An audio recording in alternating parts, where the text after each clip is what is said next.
Do you have pain? If you're alive, of course you do. And today I'm doing a solo podcast with Taylor Kruse. He's the co founder of Kruse Elite. He is a strength and mobility coach, and he specializes in applied neurology. So he has a unique approach to pain and solving your pain issues. It's a very cool conversation. Before we dive in, let's give a shout out to Joan McCain. Thanks for listening. Now let's dive in. Welcome to the Girls Talk Healthy Aging podcast, where we dive deep into pressing health and fitness issues facing aging women. I'm Allie Kerr. And I'm Shawna Kaminski. And together we'll bring candid conversations, expert advice, and personal stories that will inspire and empower you on your own wellness journey. Welcome to the podcast, Taylor. Thank you for having me. Yeah, I've been following you on Instagram for quite a while and trying some of your techniques. Nice. Which I found to be amazingly helpful. Oh, that's good. Yeah, and I just thought, why haven't I not asked you to be on the podcast? And so here we are. So thanks for joining us. I know you're busy with your own podcast and business and family, so I appreciate your time. Sure. I'm happy to be here. So before we kind of dive in, let's talk a little bit about what led you into this world of pain management movement, especially through the neurological based mobility work that you do, because I find that this is what sets you apart. Tell us about that. Sure. So, when I think about that, and I go way back to my own experience as an athlete. So coming up through basically high school is when I started experiencing chronic pain in my own body. I was a lacrosse player and also a wrestler. And especially when I got into wrestling, I started dealing with elbow pain. And it really haunted me. It was very difficult to manage through the wrestling season and really held me back. And then I ended up moving on to college and wrestling in college as well with kind of the same story. Elbow pain and honestly a variety of other injuries too. And most of them, not all of them, but most of them were all chronic pain, but not necessarily associated with an actual injury event. Like, sure, there was that time I sprained my ankle, hurt a pop, and had to deal with an ankle sprain for several months. But other than that, most of them were these chronic pain issues that sort of just, it was a mystery. It's like, why am I experiencing this? And, at that point, I think I just thought about it and was like, well, this must be training related. It must be overtraining or something like that. And it may have been, because I was definitely training a lot. But, through those years as an athlete and having that chronic pain, there was never a solution. And I exhausted all my resources around me. And I remember being, it was like my junior or senior year in high school and having that elbow pain and going to a physical therapist who was like, okay, you have elbow pain, we're going to strengthen your triceps.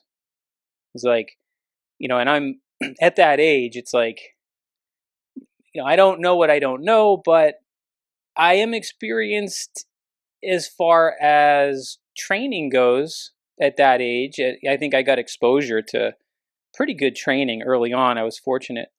And it didn't make sense to me that somebody who could bench press over 300 pounds, I literally bench pressed over 300 pounds before I was 16 years old. So I was very strong.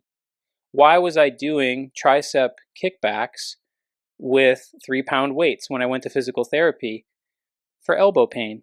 And needless to say, I never got any help. I never got any relief. And I did get to the point where I got an MRI and nothing showed up. And so what do? You take Advil and you move on, right? I really exhausted the resources that I had. And gosh, at that point, the industry and where we were in terms of taking care of our bodies, we just hadn't even got to a place yet where that was even a conversation.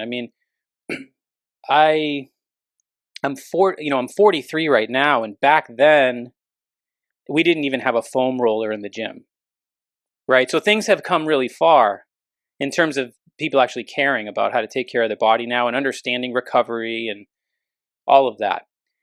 So that part of my life created a lot of questions in my mind that I never got answers for.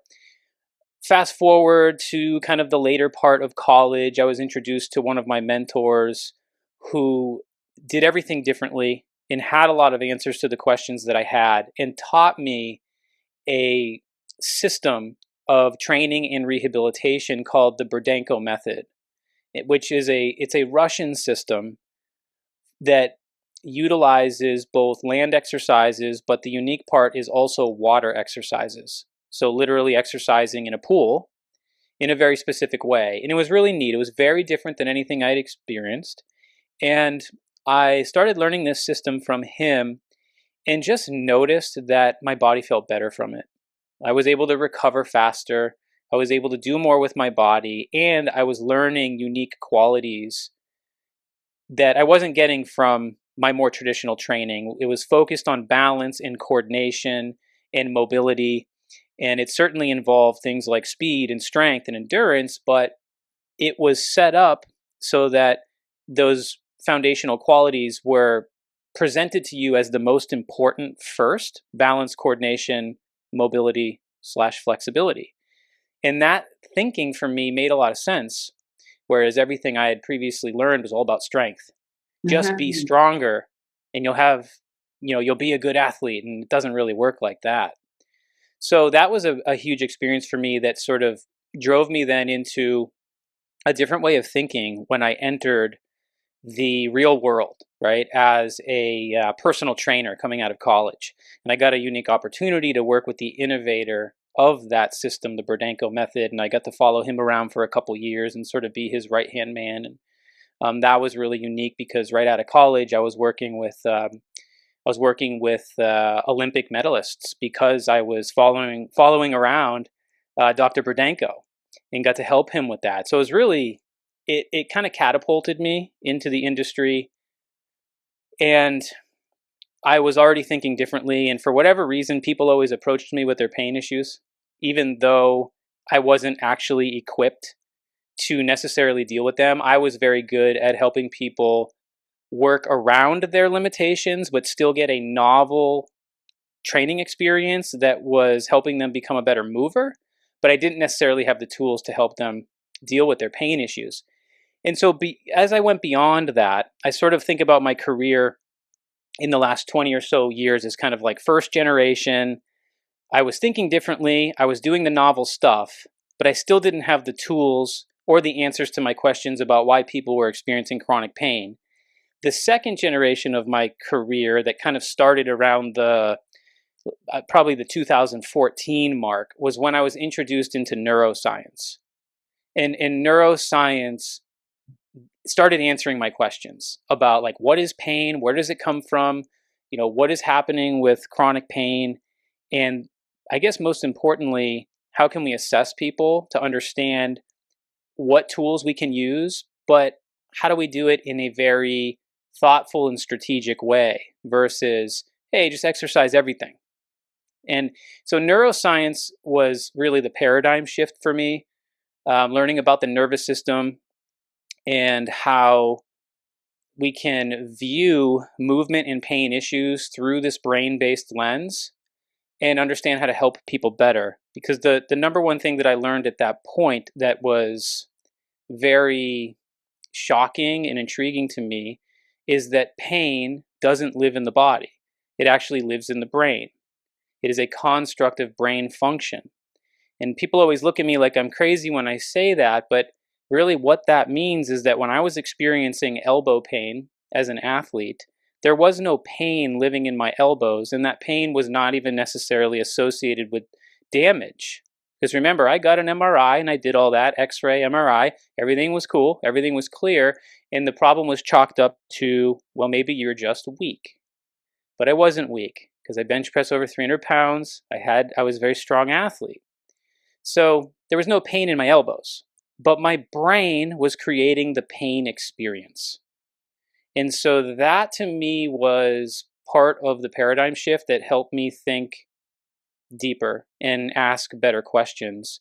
And as I went through my neuroscience education, which was all continued education after school, I started learning all these different tools that I could apply to a person's nervous system, including how to specifically assess certain neurologic systems and figuring out or learning how those neurologic systems interact with one another to create, a person who can move through the world with less pain and more efficiently. So that's really kind of the whole journey for me. Is I got to neuroscience because of frustration with my own body, but also my clients, because I wasn't able to solve their pain issues. I was able to help them in certain ways, but in that first generation of my career, I recognized that I was not meeting my own standard for what I thought was possible. I just at that point didn't have the tools or the thinking model yet to approach it. Very cool. Well, it's quite fortuitous that you had this opportunity. You had this problem, and then maybe even intrinsically or somehow your path found. Probably just because you were, continuing to search for your own answers. And in doing so, Right. You're helping a lot of people. And honestly, you're speaking the menopausal woman's language when Sure. you say, hey, we wake up and inexplicably we have this pain here or that pain there that I don't know what I did. And I don't want to say that it's just menopausal women, because I know that all aging we feel this way. So Right. first of all, I want to clarify that pain can be an indication of injury, but it doesn't always have to be. Doesn't always have to be. Yeah. So how do we determine, what is like, because it's really all about perception. Mm-hmm.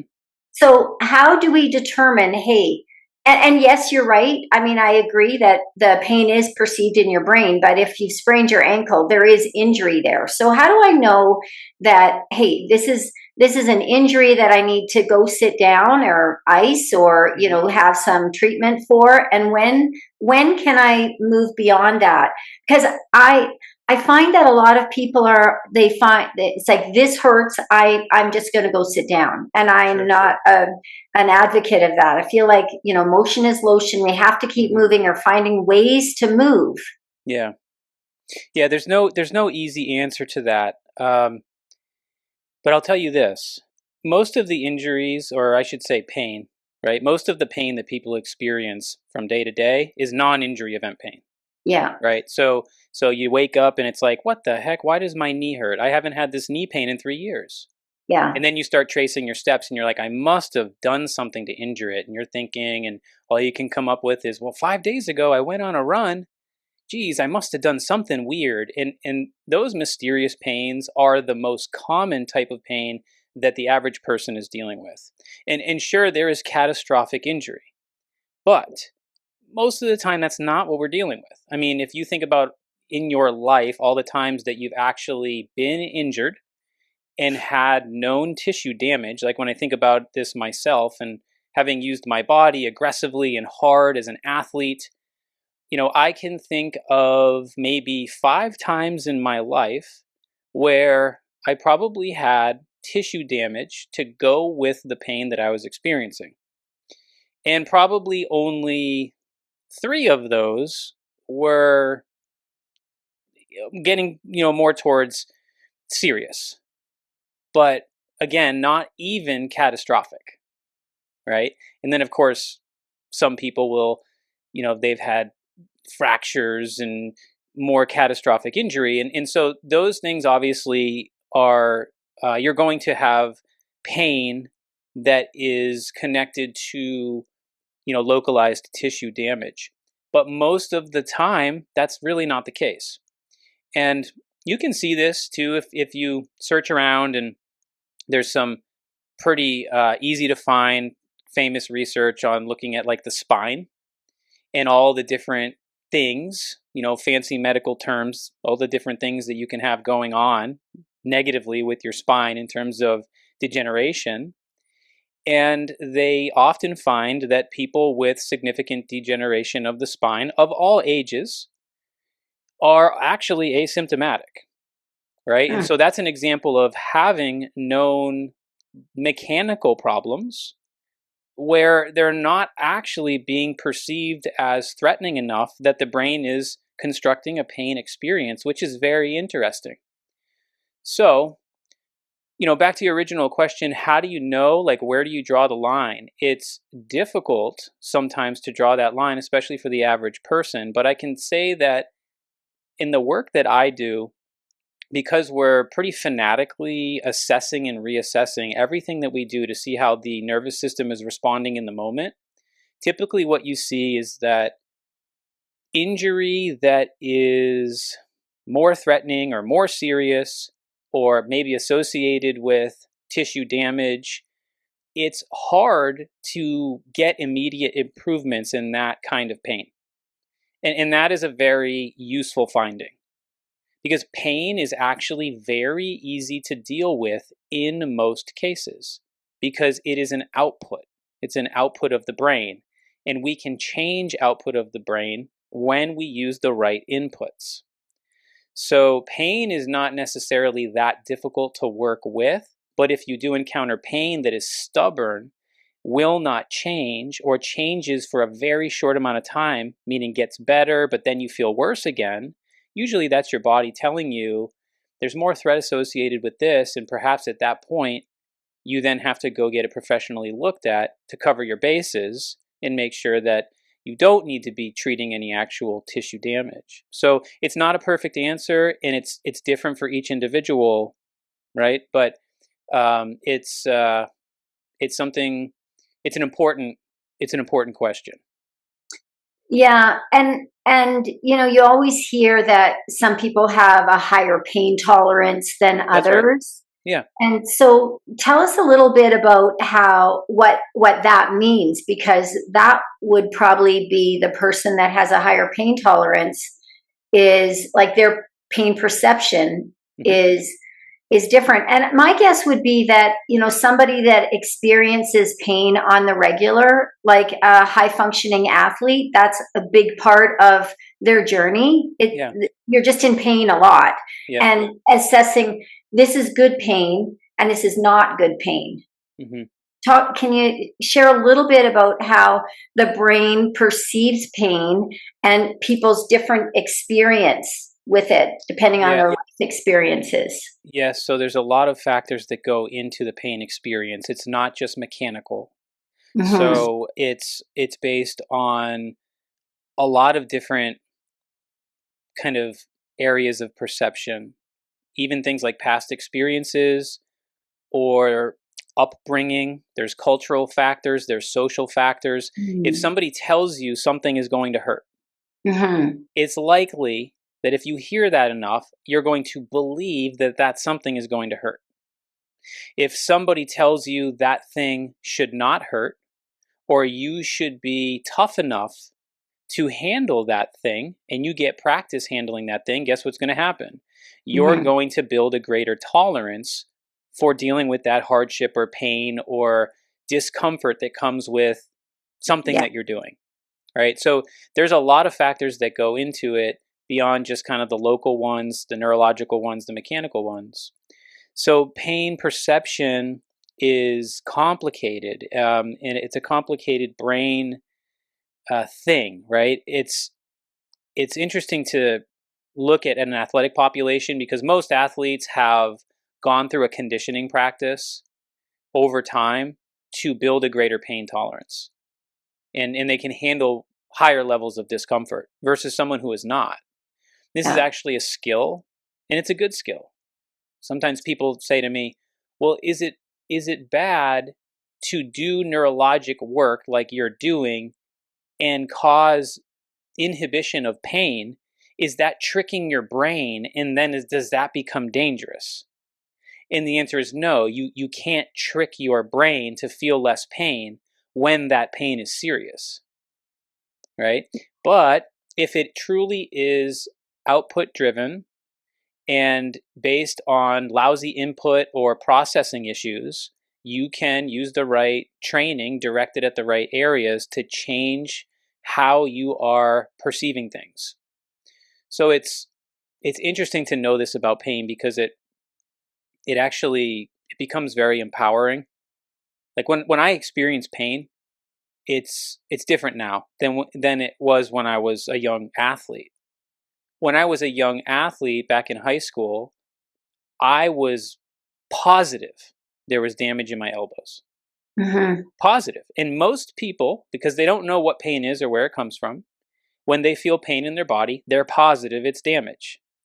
Well, what we know about the brain is you don't want to be positive about something, right? If you don't actually know where it comes from, how it works, because it's all one big confirmation bias and it works against you. So Yeah. understanding pain, where it comes from, we have a whole educational lesson that we love teaching called the threat bucket that helps people understand this idea and more, where basically the short story is you think about a bucket is your nervous system, and all day long as you are up against different kinds of stress that are entering the bucket, the level of threat in the bucket, which would be, and if we used a graphic, it would be liquid in the bucket, would be rising. So the threat is rising with movement problems, vision issues, balance issues, nutritional deficits, sleep deprivation, financial stress, relationship stress. All of those things contribute holistically.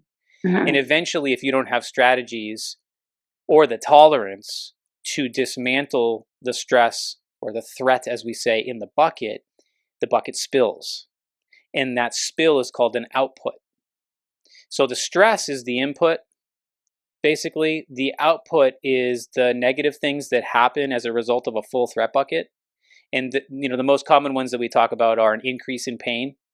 So as threat rises, pain increases. Performance generally decreases. And you can also see other outputs like feelings of depression, feelings of anxiety, or high blood pressure. These are all possible outputs, brain driven. So again, we can change input and we can dismantle threat in the bucket, we can likely change the output. So that's essentially what we're doing with the work that I'm involved in. We're using input and we're directing it at the right places to hopefully reduce threat and change output. Yeah, I like how you bring in a holistic approach that, the pain in my neck is maybe not related to anything physical, Yeah. that there's so much input that is contributing to this. Yeah. And so yes, we will look at movement patterns, but what is your lifestyle? What is your sleep? Yes. What is your work? What is your stress? So tell us a little bit about how you work with people to reduce that stress input. Yes, so it's important to add this piece. When we're experiencing pain, mysterious pain, right? The threat bucket has filled up and spilled over. Mm-hmm. And so for whatever reason, your brain has decided to give you some neck pain or some back pain. Because this is what people need to understand. Pain is a protective output. Tension in the body, if we're not talking about pain and we're just talking about those chronic aches maybe that people are experiencing, they are protective outputs. And what I mean by that is your brain is designed to keep you alive. It's not wired for performance. It's actually wired for negativity and to keep you alive, because negativity is actually a survival strategy. Giving you a pain experience, even if you don't have neck pain or neck problems or back problems, can be a behavior modification tool that your brain and nervous system is using to get you to stop something, right? And the wanting to stop something, this is happening at a quite unconscious type of level, right? It could be that you physically cannot handle what you're doing. Like maybe you have balance problems that you're kind of unaware of. And eventually you reach sort of a threshold where your nervous system cannot handle the lousy input coming in from your balance systems, or it can't sort it out because of some kind of sensory mismatch. Your brain might go, hey, how about some neck pain to get you to stop doing this thing? Because it's a behavior modification tool, right? But it also could be like, hey, I don't like my job. Yeah. Right? And in a great way for your brain to get you to not go to work the next day is to give you some really serious back pain, even if you don't have a back problem. And this kind of thing happens all the time. Yeah. Right? Which sounds wild to people who don't know this. There's actually research on that one. It's a little older, I think, from, I want to say the late 80s or something, but they sort of determined that one of the biggest reasons for back pain was job dissatisfaction. It wasn't back injury. Right? So it's very interesting to think about all the factors that could go into this, but pain is protective. And oftentimes it's also to help you conserve energy, right? Which kind of, I believe, kind of will overlap into a lot of the work then that you're doing and educating about, where menopausal women are dealing with different hormonal issues and just health issues in general. Any kind of health issue really starts as an energy problem, right, at the cellular level. And your brain can make these calculations. It knows when it doesn't have the energy resources to supply for the demand of what you need to do as a human every day. And so one of the best ways to conserve energy is to make your feet hurt. So you go and lay down. Or make your back hurt. So you go and lay down and you don't do what you planned the next day, right?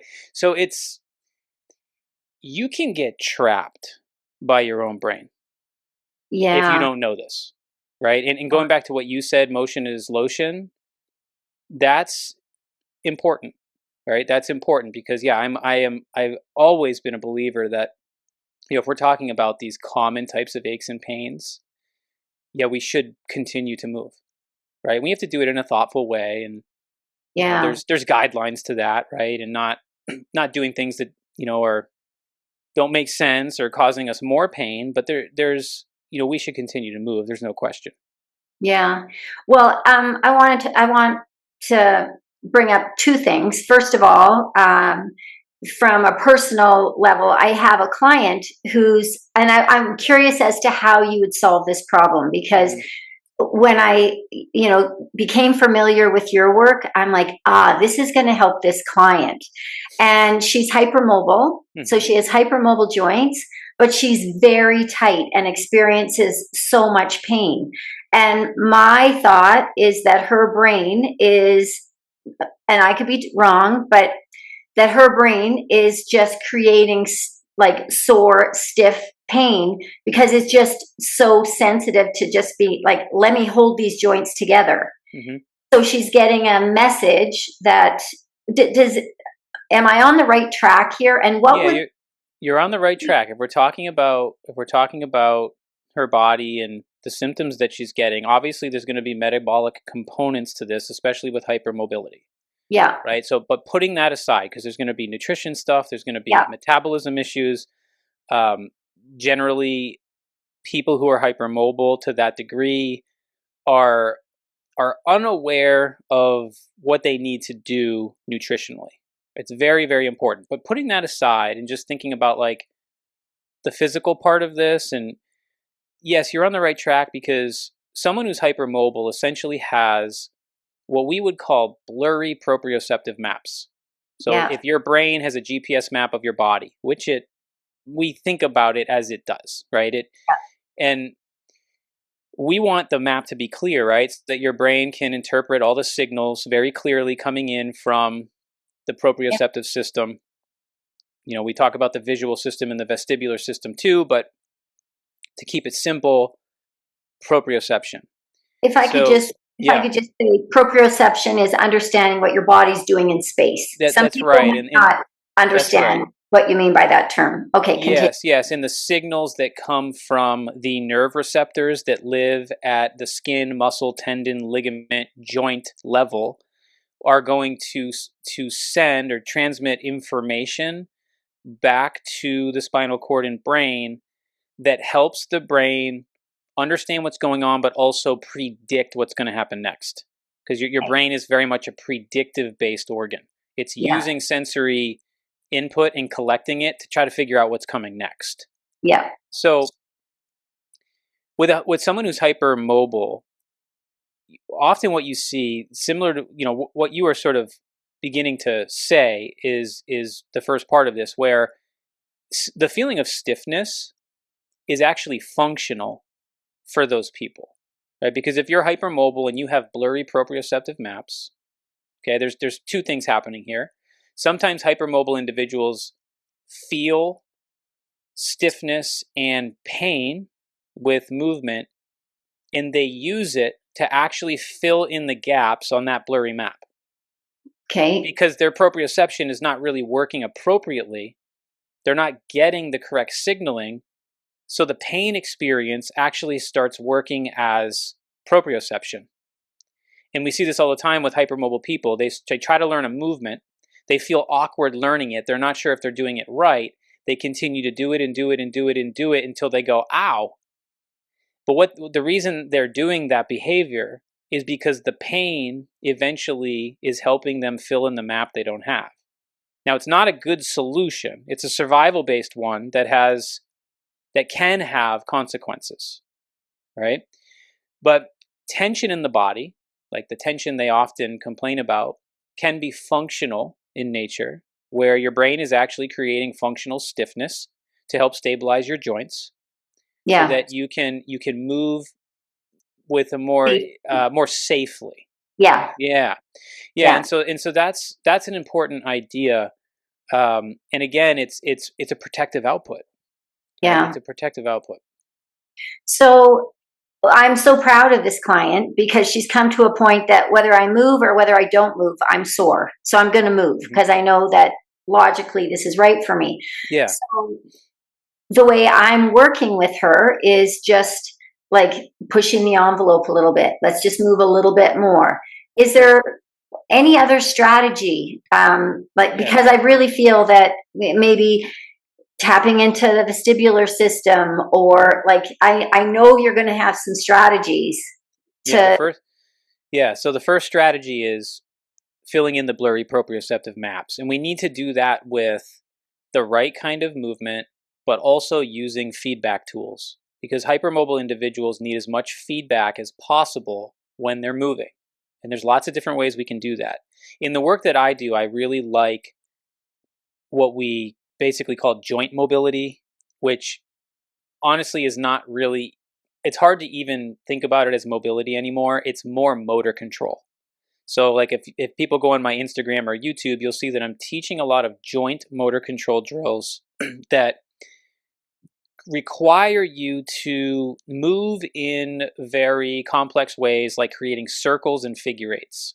Yes. And there's very specific brain reasons for why we're using those shapes that come down to building proprioception and training the cerebellum, which is a brain area that's involved in helping us with accuracy, balance, and coordination. So I love that style of motor control drill. And with a hypermobile individual, often what we do is we create feedback by using bands, like resistance bands, typically pretty light ones to start, and sometimes multiple bands that are anchored around them, essentially pulling, let's say, the limb into different vectors. So that type of band resisted motor control drill gives them feedback because they have to contract against the band, but also possibly resist being pulled into a more dysfunctional position. So it gets them to respond, and they can generally feel it, and there's a lot of sensory stimulus that comes from having the band on their skin. So that's a form of using a tool to increase their proprioception, which hopefully clarifies their map so that they can move better. So that's a great place to start. And then of course, just basic strength training with resistance is very similar, right? Yeah. It's most of it is not going to be as complex in the shape. It's going to be more linear, but that's fine. We need that too. Yeah. So resistance training is always essential for hypermobile people, which they need to hear over and over and over and over again, Yeah. because they gravitate away from it in most cases because their body hurts. Yeah. And fear, when it comes to movement, fear defines us. Yeah. So when you feel pain because of movement, you are going to be less likely to do any form of resistance training because you might Especially be loaded. fearful, yes, loaded and fearful of injury, Yeah. right? So yeah, they have to learn how to, appropriately strength train and Yeah. use, reasonable mechanics and all of that. So those are excellent places to start. And then you mentioned vestibular, and that actually is a big part of this too. Hypermobile individuals often struggle with postural issues. They often struggle with feelings of anxiety, or elevated sympathetics and different conditions. You see this a lot more now today, even different conditions associated with autonomic dysregulation. And training the vestibular system is actually a wonderful way to to balance some of those issues. Yeah. So it's a big topic, but what that means is exercising your inner ear, where your vestibular organ lives, and we have lots of different exercises for doing that. Yeah. They all look weird, right? Staring at a target, moving your head, doing different stuff with your head and your body to stimulate certain areas of the inner ear. All of this is quite useful for also mapping, right? In helping them understand where they are in space. And the cool kind of byproduct of doing that is you typically see that a person reports feeling more grounded, both physically and emotionally, having less feelings of anxiety, and a healthier functioning vestibular system is going to really integrate well with increased proprioception, because both of those systems are so involved in helping you maintain good posture and move efficiently through the world. Yeah. And you mentioned sympathetic drive. So I just want to clarify that that's Yes. more of the nervous system, fight, flight, Yeah. uh, freeze, sympathetic. That's what that means. And so that's why you're seeing being able to train the inner ear through eye work and weird movements helps to calm that sympathetic nervous system. It And does.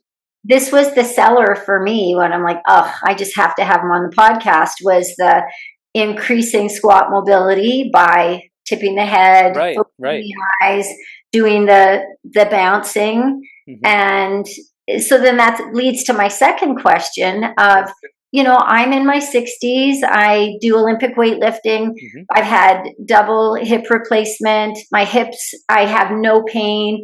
What I'm feeling now is like what I really noticed when I did that for squat mobility was my knees. My knees are not enjoying depth in squats, and that helped.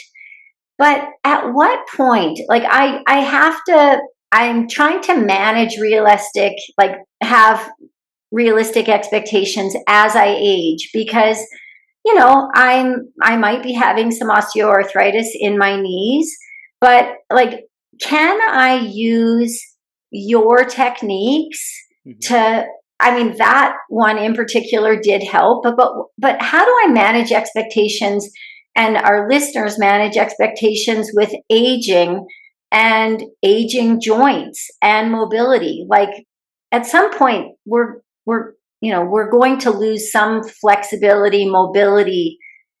No? Yes? Most people will. Yeah. I don't think it is. I don't think it's a death sentence like Yeah. people think it is. I mean, as you age, you're essentially losing the fight against elevated sympathetics and essentially a body that's becoming dehydrated. And those are that process. You can't stop it. But again, knowing what we know about the brain and the threat bucket, and how so much of this stuff is really perceived. Yeah, I think that you can have some pretty lofty expectations as you age if you're doing the right work, right? Yeah. But the thing is, most people are not. They're either not doing anything, or they're not necessarily doing the right stuff. Yeah. Right. So a lot of it comes down to how are you using your body, because the use it or lose it principle is real. Yeah. Yeah. It's real. A lot of people get to a certain age and they're like, well, I think I'm dismissed from exercise now. Yeah. I don't necessarily need to do things I'm not supposed to. I'm 72. I should be winding down with like my exercise, and that mentality is gonna backfire. Yeah, you're right? going to fall off a cliff physically. The less you do, the less you can do. Yes. And speaking of falling off a cliff, that didn't happen, but we had an interesting experience 2 weeks ago hiking. We were hiking to our favorite spot where they'll be called the Lookout, and it's essentially a rock face on one of the local mountains here in the White Mountains. And it's, relatively steep, and if you did have a big accident, sure, you could roll pretty far and go off the edge, but that didn't happen. But what we saw was about a 73-year-old woman who looked like she was actually an avid hiker. She stood up and she somehow got distracted by several factors. Number one, she took a step backwards. Okay. And why did she take a step backwards? It's hard for me to understand. It literally might have been the wind. The wind pushed on her just enough that she had to recover her balance just a little bit. The average person couldn't see this, right? This is my eyes because I'm used to looking at balance issues. The wind pushed on her just a little bit. She took a step backwards. Well, the surface is uneven. So when she took that step backwards, she scuffed her heel. She took another step backwards. Next thing you know, she's fallen and she's rolled several times towards the edge. She sort of gets herself back up, but she sees that her cell phone is continuing to go down the mountain. She tries to recover the cell phone, falls again, rolls a few more times, finally comes to a stop. And this is relatively close to the edge. And, my wife and I and our 5-year-old was like horrified by this because it really scared her, because we've been telling our 5-year-old, don't go near the edge, over and over and over again. And here's this woman rolling towards the edge, trying to recover her cell phone. She scraped up her knees and all this stuff and really got scared. And so luckily it didn't end badly. But the reason I bring that up is because people don't understand how training the little things as you age, how far that actually goes. Because most people, just using balance as the example, most people don't respect balance until they actually have a real balance problem. Yeah. Because when you have a real balance problem, life gets really hard. Most of the balance issues people have, even young people have balance issues, are more unconscious. They've figured out how to go through life and compensate for them. But when your balance truly has to serve you in a situation like that, you can see how important it is. So, I share that story, but really going back to what you said, you can have the expectation of continuing to improve as you age with these things, and you just have to shift your mindset to working on the right things. And it's generally the little things that seem invisible to most people. A lot of the things anyways, working on your vision, working on your vestibular system, working on your joint mobility, right? Yeah. And that's so important. And those things, those little things that seem seemingly simple, will serve you so that when you're that 74-year-old woman that has to take a step backwards and on uneven surface, your body instantly adapts to that and you recover out of that without even thinking about it. So don't keep us on the edge of our seat. What happened? She didn't fall off. She just had some bloody knees and she was scared. And she saved her phone as well. Not that the phone stopped. The phone stopped. Kind of skidding down there, and she got that. And it was a happy ending. Yeah, it was a happy ending. It was, I think really, really scary for her, and it just made me think about a lot of stuff. It made me think about all the little things that we're constantly talking about and assessing with people, and how they really can serve you when you need them. Well, and I think that's the thing with all healthy habits is a lot of people think that it's like running a marathon every day, and it's not. It's the small things that really matter. Yes. So, on a personal level, because I'm interested in optimizing as much as possible to make sure that I'm moving as well and healthily as possible, like, you know, taking care of stress and sleep and nutrition and all those kinds of things, because I feel like I need to walk the walk. Maybe I need to have a further conversation with you to, maybe you can just have a little chat with my knees and you can help me, Yeah. with the movement patterns that are going to, or the small things that are going to help with that pain reception in the knees. Because like oftentimes, like probably many of our listeners, I'll wake up and it's like, oh, it's the hamstring today.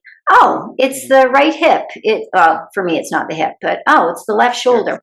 So it's like these small little things. You had mentioned having maybe some inflammatory conditions in the knees, possibly, and best way to approach that, simplest way, is with what we call CO2 tolerance training. So basically, breathe through your nose with low intensity cardio, so that you feel air hunger. 10 minutes, 15 minutes could be part of your warm-up. And that is unbelievable for circulation. Unbelievable. So that's exactly how we start people when there's more like inflammatory type responses happening, but also floating pain syndrome is what we call it, where, okay, it's the knee today, it's the hip tomorrow, it's then the neck, and then it's back to the knee. Usually that's the indicator to go to more metabolic type training, and the CO2 tolerance is the tool that we use for that. Okay. It could be anything. It could be stationary bike, it could be walking, it could be hiking, it could be the rowing, and focusing on sustaining the effort with only nasal breathing. So the nasal breathing sets the intensity. Okay. If you can't sustain the nasal breathing, it means you're working too hard. Okay. So you want to feel mild air hunger. Okay. As if you're gonna almost breathe through your mouth. Yeah. But then and you then don't, back it because off.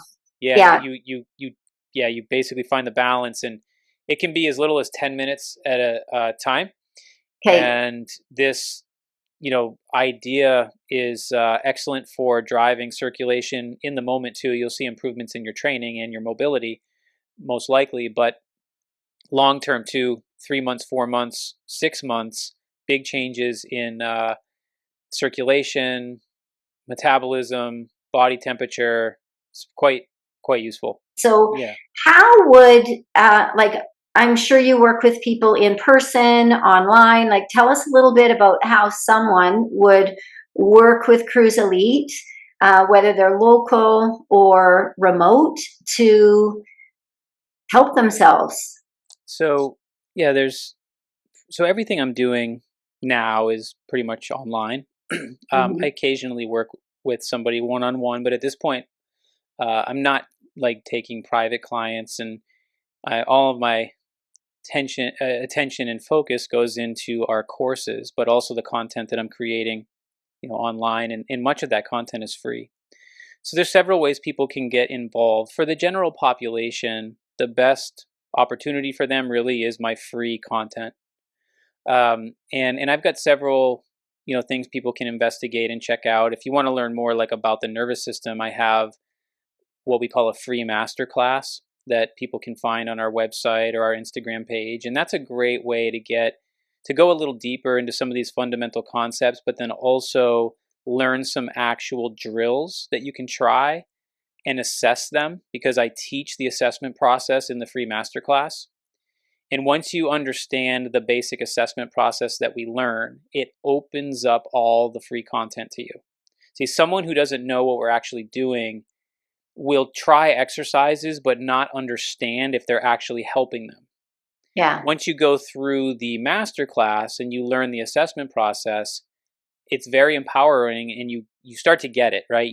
I always tell people that when they message me on Instagram, I'm like, watch the masterclass, learn the assessment process, and then go wild assessing all the drills that I'm teaching for free on Instagram and YouTube, because you're going to find several things that are helping you, And I always tell people, ignore the themes and the titles of the videos, because your diagnosis is your distraction, is what I tell people, because they're always looking for a video to show up on my YouTube channel that has exactly the name of what their doctor told them they're dealing with in the title.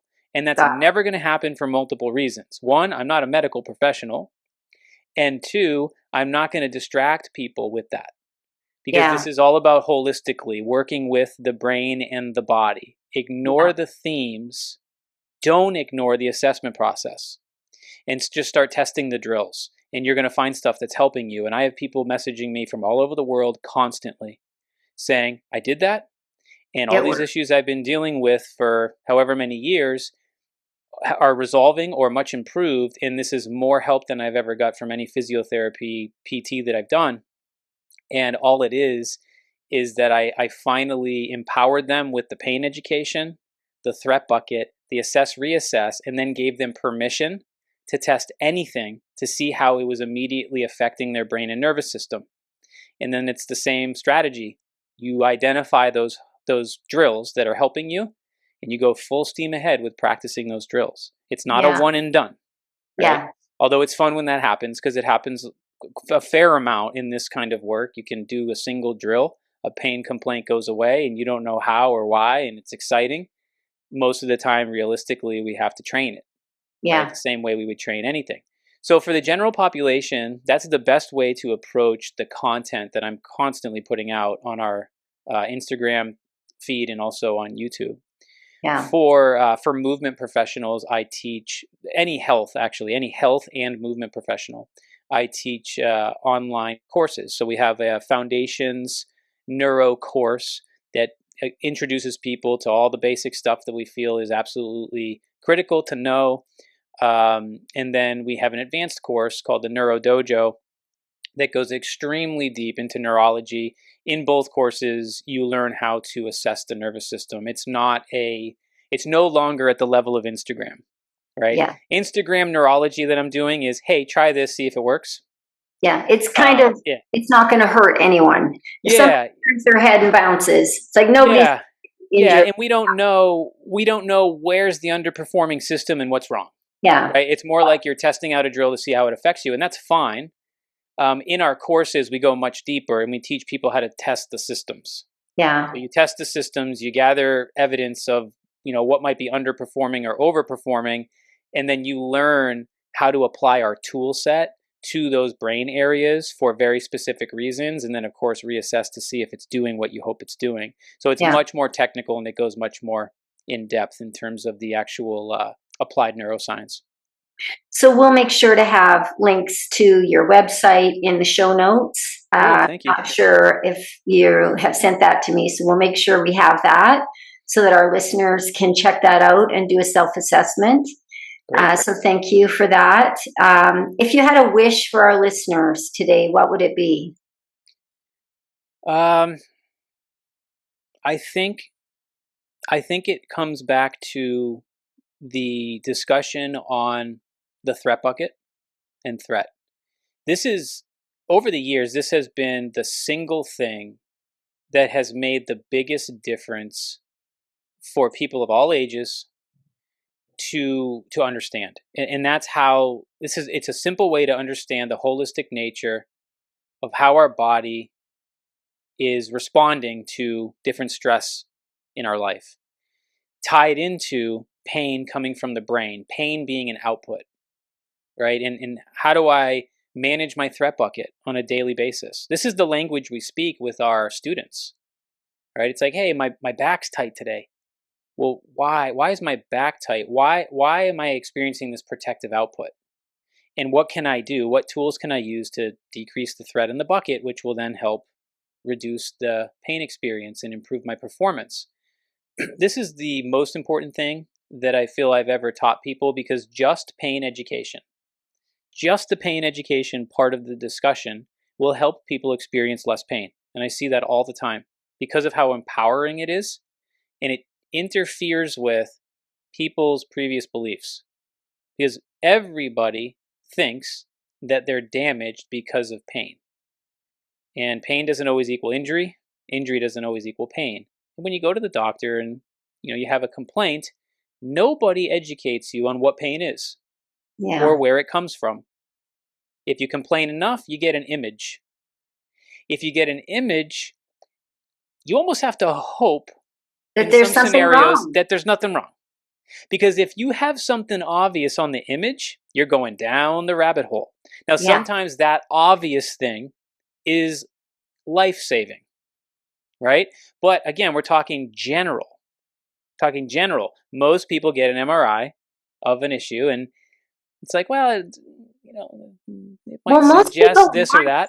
They want something definitive. They want something yes, that's a big part of it too.